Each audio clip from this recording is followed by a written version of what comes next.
എനിക്ക് തോന്നുന്നതൊന്നല്ല, മാന്യം തന്നെയാ. അന്തസ്സുള്ള പെരുമാറ്റം, ഒരു ചീത്തശീലങ്ങളും ഇല്ല. വേദയുടെ ഭാഗ്യ. ആ കാര്യത്തിൽ ഇത്തിരി എനിക്ക് ഒരു അഭിപ്രായ വ്യത്യാസമുണ്ട്. എന്താ അഭിപ്രായ വ്യത്യാസം? അല്ല, വേദ മേഡത്തിന് നമ്മുടെ ഇന്ദ്രജ മേഡത്തിന് വിജയ് സാറിനെ കിട്ടിയതുപോലെ ഒരുത്തം മതിയായിരുന്നു. അതാവുമ്പോ പത്മ മേഡത്തിനും വേദ മേഡത്തിനും ഇങ്ങനെ വിരട്ടി നിർത്താൻ എളുപ്പമായിരുന്നു. ഈ പയ്യന്റെ സ്വഭാവം വച്ചിട്ട് അവര് പറയും പോലെ ഈ പയ്യൻ കേൾക്കുമെന്ന് തോന്നുന്നുണ്ടോ? അതിനെ ചൊല്ലി നിത്യേന വഴക്കായിരിക്കൂലേ? അവര് തമ്മിൽ വഴക്കൊന്നും ഉണ്ടാവില്ല. വേദ മാഡത്തിന്റെ ജീവിതം നല്ല ഭദ്രമായിരിക്കും. രാജേട്ടൻ നോക്കിക്കോ, രഞ്ജിത്ത് സാർ അവളെ പൊന്നുപോലെ നോക്കും. എനിക്കറിഞ്ഞൂടാ. മോളെ ഒന്ന് പോയി നോക്കിയേ. എല്ലാരും റെഡിയാക്കി മോളും പോയി റെഡിയായിട്ട് വാ. എനിക്കങ്ങനെ പ്രത്യേകിച്ച് റെഡിയാവാനൊന്നുമില്ല. എന്നെ ഈ വേഷത്തിൽ വിളിച്ചാലും ഞാൻ അങ്ങ് പോവും. ഞാൻ റെഡിയായിട്ടല്ല നിക്കുന്ന. എനിക്കിത് കേൾക്കുമ്പോഴാ. അവര് പുറത്തിറങ്ങുമ്പോ നോക്കിയിട്ടുണ്ടോ മത്സരിച്ചല്ലേ ഡ്രസ് ചെയ്ത് പോകുന്നത്? മോക്കെന്താ അങ്ങനെ നടന്ന? സൂര്യ സാർ കുറെ ഡ്രസ്സുകൾ വാങ്ങി വെച്ചിട്ടില്ലേ? അതൊക്കെ എടുത്തങ്ങിടണം. രാജേട്ടാ, ഞാനും രാജേട്ടനൊക്കെ എത്ര കോലം കിട്ടിയാലും നമ്മള് തന്നെ ആവൂ. പിന്നെ എന്തിനാ വെറുതെ ആൾക്കാരെ കൊണ്ട് പറയിക്കുന്നേ? എന്താന്ന് വെച്ചാ ചെയ്.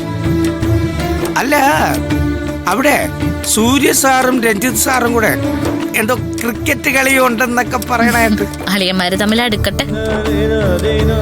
എങ്ങനെ കളിച്ചും ചിരിച്ചൊക്കെ അല്ലേ അടുക്ക.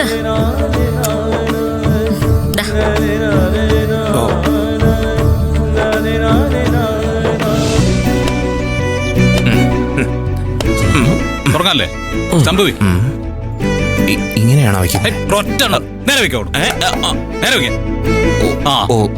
ഇങ്ങനെയാണ് കണ്ടത്തിലൊക്കെ പണ്ട് മരിച്ചിരിക്കുമ്പോ തിരിച്ചല്ലേ അടിക്കുന്നത്.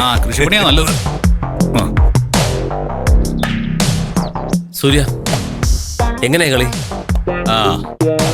ഇവിടെയൊക്കെ കളിക്കുമ്പോഴേ ഈ കണ്ടം കളിയുടെ നിയമമേ പറ്റൂ. അതെ, കണ്ടം കളി. കണ്ടം കളിയോ? What is that? നാട്ടിൽ അങ്ങനെയൊക്കെ. അതെ, പണ്ട് കൃഷിയില്ലാത്ത കണ്ടങ്ങളിലൊക്കെ പിള്ളേര് കളിക്കുമല്ലോ. അവിടെ ഈ ഗ്രൗണ്ടിന്റെ സ്വഭാവം അനുസരിച്ചായിരിക്കും നിയമങ്ങളൊക്കെ. അങ്ങനെയല്ലേ അളിയ? ഒരു കാര്യമെങ്കിലും എന്റെ അളിയന് കൃത്യമായിട്ട് അറിയാലോ. എന്റെ അമ്മോ, അത് പിന്നെ പണ്ട് ക്രിക്കറ്റ് കളിച്ച് ശീലമുള്ളതുകൊണ്ട്. വേറെ ഒന്നല്ലേ രഞ്ജിത്ത്, ഇവിടെ ഇപ്പോ 2 ഏരിയ മാത്രമേ ഉള്ളൂ. ഗ്രൗണ്ടിലൂടെ മതിൽ ടച്ച് ചെയ്തതിൽ 4, അല്ലാതെ മുകളിലൂടെ പോയാ 6. അങ്ങനെ പ്ലാൻ ചെയ്യാം നമുക്ക്. ഓക്കെ അല്ലേ? ഓക്കെ. ഇപ്പോ ഇവിടെ 3 പേരില്ലേ, എങ്ങനൊരു ടീമാക്കും? It's simple. അത് പിന്നെ ഓരോ ഓവർ മാറി മാറി ബാറ്റ് ചെയ്താൽ പോരെ? അല്ലേ അളിയാ? ഓരോ ഓവർ ഞാൻ ബാറ്റ് ചെയ്യുന്നു, അടുത്ത ഓവർ രഞ്ജിത്ത് ബാറ്റ് ചെയ്യുന്നു, അടുത്ത ഓവർ അളിയും ബാറ്റ് ചെയ്യട്ടെ. അതനുസരിച്ച് ബൗളിങ്ങും ഫീൽഡിങ്ങും ഒക്കെ നമുക്ക് മാറി മാറി ചെയ്യാലോ. ഓ, ദാറ്റ്സ് ഗുഡ്. എന്താ അളിയാ? അളിയാ, ഞാനിപ്പോ കളിച്ചിട്ട് ഒരുപാട് ഗ്യാപ്പ് വന്നു. അപ്പൊ ബാറ്റിങ്ങും ബോളിങ്ങും ഒക്കെ അത്ര ശരിയാകത്തില്ല. പിന്നെ അളിയ എന്ത് ചെയ്യാൻ പോകുന്നു? കളിക്കാൻ പോകുന്നു? പണ്ടും അതാ ശീലം. എന്ത് കളിക്കാൻ പോക്കോ? കിളക്കലല്ല. പിന്നെ നിങ്ങൾ രണ്ടുപേരും ബാറ്റ് ചെയ്യുന്നു, ഞാനിവിടെ ഫീൽഡ് ചെയ്യാം. No change. അത് കുഴപ്പമില്ല. അപ്പോ നമ്മൾ രണ്ടുപേരും തമ്മിൽ ഡയറക്റ്റ് ഫൈറ്റ്. ഫൈറ്റ് ഒന്നുമില്ല. ഈ ക്രിക്കറ്റ് കളിയുടെ കാര്യത്തില് ഞാൻ പൊതുവെ ആരെയും വെല്ലുവിളിക്കാറൊന്നുമില്ല. അതുപോലെ എന്നെ ആരും വെല്ലുവിളിക്കാറുമില്ല. വൈ? എന്തോ ക്രിക്കറ്റിൽ എനിക്ക് കുറച്ച് ഭാഗ്യം കൂടുതലാണെന്ന് തോന്നുന്നു. ഓ,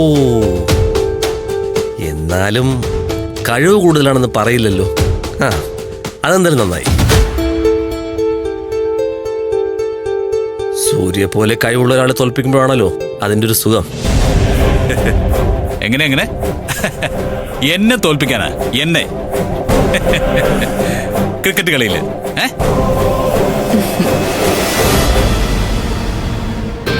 ഹേയ് രഞ്ജിത്ത്, കളി ക്രിക്കറ്റ് ആണെങ്കിൽ രഞ്ജിത്ത് സച്ചിൻ ടെണ്ടുൽക്കർ ആണെന്ന് ഈ പാവത്തിന് മനസ്സിലായിട്ടുണ്ടാവില്ല. സച്ചിൻ ടെണ്ടുൽക്കർ അമേരിക്കൻ സച്ചിനാ? അതെ, അമേരിക്കൻ മലയാളികൾക്കിടയിൽ രഞ്ജിത്തിന് അങ്ങനെ ഒരു വിളിപ്പേര് കൂടിയുണ്ട്. എന്തായാലും രഞ്ജിത്ത് വരുംകാല അളിയന് അത് കൃത്യമായിട്ടൊന്ന് മനസ്സിലാക്കി കൊടുത്തേക്ക്.